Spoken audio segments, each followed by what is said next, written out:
Hello friends, first நம்ம இன்றைக்கி போண்டா செய்வது எப்படின்னு பார்க்கலாம் ஃப்ரெண்ட்ஸ். ஃபஸ்ட்டு இன்றைக்கி அதுக்கு எது எது தேவை, எப்படி செய்யலான்னு கொஞ்சம் பார்த்துக்கலாம். பட் வீடியோ எடுக்கும்போது கொஞ்சம் நானே செஞ்சு நானே எடுக்கிற மாதிரி இருக்குது. அதனால் எப்படி வரும்னு தெரியல. ஆனால் பார்த்துட்டு லைக் பண்ணுங்கள், ஷேர் பண்ணுங்கள், கமெண்ட் பண்ணுங்கள். ஃபஸ்ட்டு போண்டா செய்வது எப்படின்னு பார்க்கலாம். ஃபஸ்ட்டே தேவையானது வெங்காயம், பச்சை மிளகா, அப்புறம் கருவேப்பிலை, அப்புறம் கடலை மாவு வேணும்.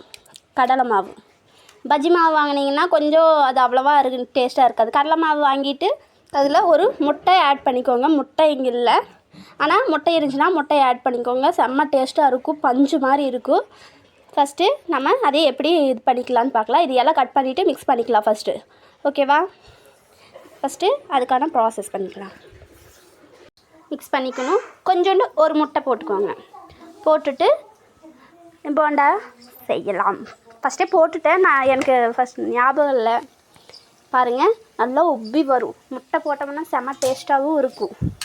பார்த்திங்கன்னா மொறு மொறு மொறுன்ட்டு இருக்கும்.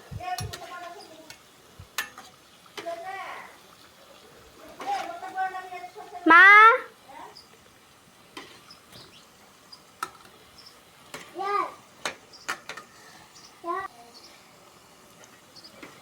பார்த்தீங்கன்னா மொறு மொறுன்னு போண்டா ரெடி.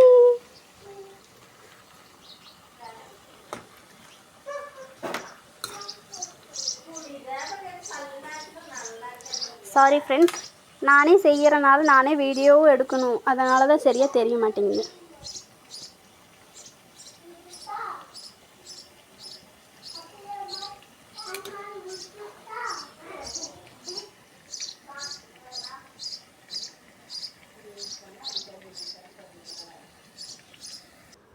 பார்த்தீங்கன்னா போண்டா எடுத்தாச்சு. அது பிச்சு பார்த்தா பஞ்சு மாதிரி இருக்கும். எடுத்து பிச்சு பார்த்தீங்களா எவ்வளோ சாஃப்டாக வருது.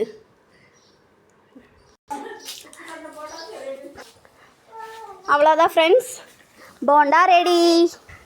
இதுக்கு டீ வச்சு ஸ்நாக்ஸ் வச்சு சாப்பிட்லாம்.